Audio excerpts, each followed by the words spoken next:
everybody.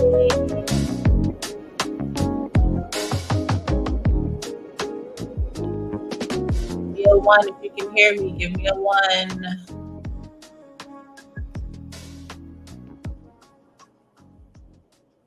Okay, I'm so happy. Let's see. Let me check my chat. Check the chat. All right. Hi. Good morning. Good morning. I'm so happy everyone is here with me. Listen, this is going to be a part of a series titled Emotional Manipulation. How to recognize emotional manipulation. So I am so happy. This is the first video of the brand new series, How to Recognize when you are being emotionally manipulated. Thank you so much for listening. Thank you so much for tuning in. Make sure that you hit that like button. Good morning. Hi. Listen, we are in for a treat because I'm doing these videos back to back to back, and I think I'm going to release them by the day. I don't know. I'll see how I feel about, it's probably staggering or how I will stagger this series, but it is going to be very insightful, okay? Because a lot of what this comes from is when I was doing the Q&As, I noticed how a lot of women and men are writing, and I'm like, they're being manipulated. This is part of not only a narcissist game, but the game of toxic individuals, the game of people that have only their interest in mind. They don't want what's best for you, right? So they will say things and they will do things to get you emotionally involved first, or they will test how emotional you are. And of course, we all have emotions. We're human beings, right? I mean, we are in a body. We're souls in a body. We have emotions.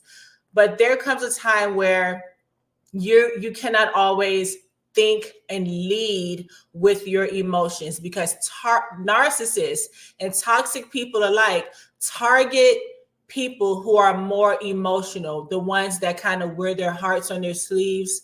And so today we're going to start off or kick off this series with the pity party narcissist. The pity party narcissist. Anybody, listen, don't invite. I love to go to a good, shing ding here and there, a little soiree, but do not invite me to your pity party. Don't do it. I don't want to be a part of your pity party. I don't want to be a part of the woe is me and everybody come feel bad for me. Let's all bring out the little tiny violins. No, I'm not here for that. Okay. So this is how a narcissist runs this type of test on its targets. Okay.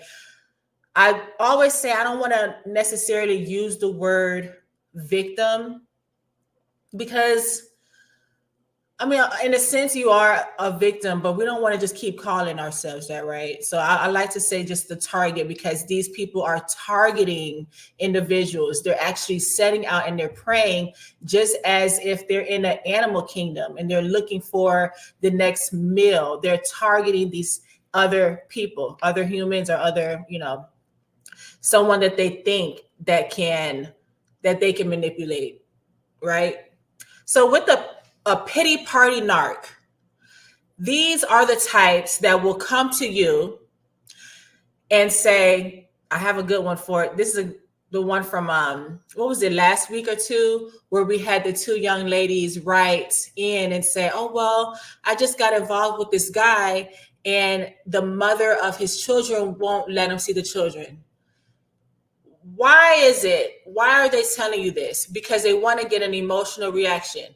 Let's say if you're a man and you meet a woman, right? And one of the first conversations that you have with this woman is things about what their ex has done, the hard life that they are in at this moment. Maybe they need help financially, or any type of help, and this is one conversation in. Like, why are you telling me this so soon? It's because they're trying to check and see how emotional you are, because they know if you were to in turn around and say, oh, maybe I can, do this for you or do that for you. Now, don't get me wrong. Yes, we are called to help people. Yes, we are called to look out for our fellow brethren and things like that. That is totally different than being involved with someone who's toxic, someone who is setting out to manipulate you. That's two totally different things. Everybody understand that? Let's check the chat. So, yeah, those are two different things, okay? When we're dealing with someone who is out to essentially gratify their own needs by imposing their life on you, there is where we have a problem. There is where we need to sit back and be like, you know what? Why are you telling me this? What do you want me to do now? It's because they're looking for an emotional reaction. You hear a sob story about, oh, I can't. They have an agenda from the beginning. That's what Breezy says. Yes, they do have an agenda, and they're checking your temperature. Okay, just like the case with the young lady who wrote in about the boyfriend who had an ex, and he supposedly is saying that the mother won't let him see the children. This is a dynamic where they want to triangulate the next party. They want you to come in and say, oh, okay, well, oh, that's so wrong of her. And you guys just start talking bad about her. This is what a narcissist likes. They like that. And if you are a man and you have an interest in somebody, in a woman, right? And you're hearing all sob stories, it's because they're checking your temperature. Same thing for women. Think about it. You're meeting a man. The man is supposed to be so strong and just someone that you're going to have some type of security with, right? You're looking for security. You're looking for someone who's stable. You're looking for someone who actually, they have their stuff together, right? Especially as a man in the world, this is what you look for this is what women look for in a partner, right? So can you imagine having or meeting this guy and you just have like this wonderful picture in your head, and all of a sudden he starts telling you, oh, I used to be this back in college and I got injured so bad. Oh, my ex cheated on me so bad. Oh, I don't know. Let's pick another one that I've heard. There was a fire and all of my stuff got burned in the fire. All of this is dumped on you in the beginning. Why? They're checking your temperature to see how emotional you get.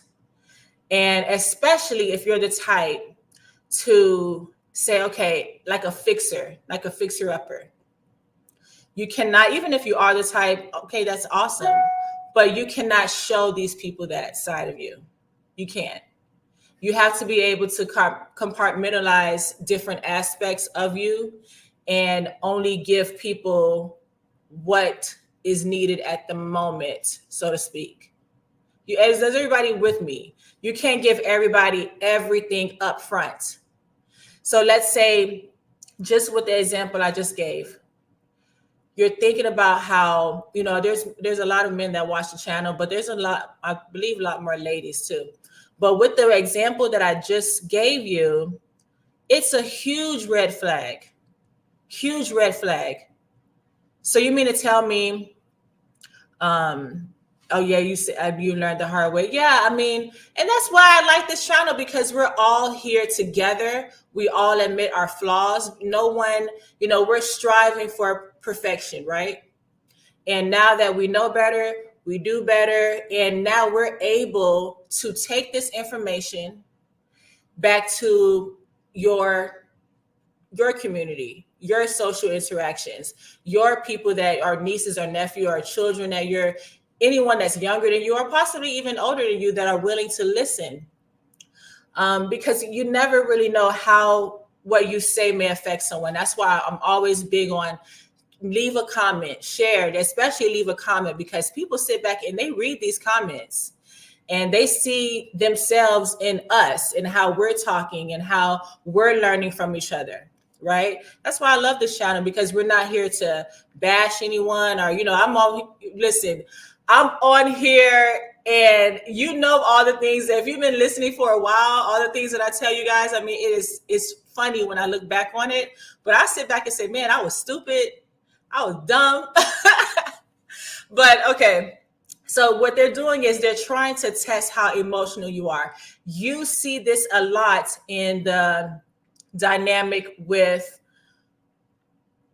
I want to say narcissists, but they're predators alike, really. So I would say manipulators when they're targeting women. You see this a lot the other way around, but you see it more because women are more emotional by nature, some of them. Unless you're like me, I'm more logical, but different story. So you see this because they know that women are emotional, they're going to play on your emotions. Everybody understand that? Yes, we do have men that are more. Listen, everything that I say, it could go for both genders, but I just want you to know that there's a sector out there that is preying on women because they know and they believe that women are more emotional. That's just how it is, okay? So what they would do is they would set up little scenarios and they want you to feel bad for them. They want you to be in an emotional state where you put on your cape and you want to rescue, or you put on your motherly role and you want to say, oh, they're there. Oh, that happened to you. Oh my gosh. And then what happened? You got cheated on this way. Listen, everybody's been cheated on. Everybody has.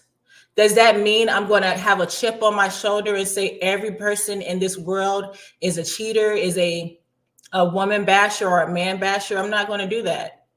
So what a manipulator would do is they would tell you as a target, they would say, I'm never going to trust women again because this person did me wrong. I'm never going to trust women again. Now, what does that do to you when you hear it? It makes you want to earn their trust. Everybody get it? Do you see this game that they're playing? It's a pity party with a purpose. They're throwing a pity party with a purpose.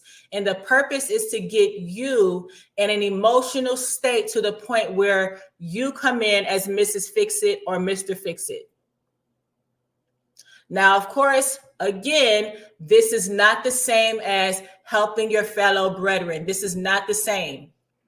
This is an agenda that is being pushed on you to see how far you can go and how much you can take and how much you're willing to put out. So they're going to give you a pity party. They may even say, I've even heard, oh, I don't never do for any women anymore. I gave my ex cars and lavish, homes, and I will never do that again because she cheated. What they're doing is they're telling you as the next target, don't expect nothing from me. Don't ask me for nothing. You're not going to get nothing from me, but I want you to do everything for me. They're giving you a pity party with a purpose. This is so, it's sick, really, like that we're even talking about this, because humans feel bad for other humans. This is our way. This is nature. Breezy says, wow, yeah. Let's say there's another one. Let's say if you're a guy, because this is kind of a gender neutral space, right? You're a guy, you meet a woman, and she tells you, same story. I've been cheated on. I will never do this for another man. I will never trust another man. What do? You're working or doing more to earn trust with the person who is not your significant other, who's not your anyone that you don't really have a future with. She doesn't see a future with you. So some of these people, of course, they're going to tell you up front how they want to be treated, but it's kind of subtle, and you have to pick up on these little clues, especially with this pity party narc. If you're a man or a woman and you meet someone and they're like, I'll never trust again, blocked, I'm not going to be working hard for you to trust me. I'm not going to go out my way because you have issues. That's someone you need to go to see somebody, or you need some holy water or something at this point. I don't really, you need to work on yourself, right? Okay. So I'm not going to put myself in any type of position where I'm told basically that you have to work to earn, to get trust from me. See what I mean? It's a game where it's so subtle, it's so crafty, and it pushes you to work and show this person that you're not like the others. This is why they give you this pity party. And you know, I love me a good party. I would do a little two-step or whatever, but do not invite me to your pity party. I decline. Respectfully decline. Okay. So anytime you're meeting someone up front, and this is how we're kicking off this series on how to recognize emotional manipulation, you are going to hear sob stories. My ex was a cheater. Oh, I was injured playing football, and I just got depressed after that. Oh, I come from a broken home, and my dad was never there. This is my face when they tell me all that. I was like, but if they could see me like in person, I'd be like, because it's why are you telling me this? What is the point? What's the point in this? You want me to feel bad. I'm not going to feel bad for you. There are millions of people who are battling issues that come from broken homes, that come from addiction, that come from the worst scenarios that you can imagine. And they find a way out. They are resilient. I remember when I was teaching, when you have a resilient child is what it's called. It's one that comes from basically out of mud, and they just are a flower, like a lotus. Okay. So when we're dealing with people who are giving you a sob story, they're making excuses for how they know is poor behavior. They know that they shouldn't tell you, oh, I don't trust anybody. What kind of damaged person says that? You mean to tell me your ex had that much power over you that you would sit up here and say, I'm never going to trust you as a new person, that a new party that's clean to whatever situation that you may be going into. You don't have any recollection of somebody's ex-partner or their past. And I'm meeting you fresh. You get a fresh start. And what you do with your fresh start is you decide to tell me how much I should pity you because you had a hard life, because your ex cheated. Here's another one. Oh gosh, I hope they don't cancel me for this one. I'm about to say it's a little bad. Is everybody ready for this one? Should I say it? Let's say, okay, I'll just say it. You know how you meet someone and they're just so, well, we're struggling because we used to be a slave. They want you to pity them for something that happened over 400 years ago. You think I feel bad for you because somebody's laughing. I don't do pity parties, y'all, especially when they come with me with, I can't get ahead because of the white man. No, that's definitely a block in my opinion. Yeah, true. Yeah, it is true. Don't let these people oppress you back into the wilderness, back into bondage. If any, reparations. Look, I didn't say that. You said it. I'm like, what do you mean? Okay, well, now what do you want me to do? So now I should feel bad, or see how you have to work hard to get someone to trust you in turn? They're making you their workhorse. I'm serious. I don't even listen to it. As soon as somebody talks about the struggle, I just put it like the struggle. Nah, blocked. You're on your own on that one.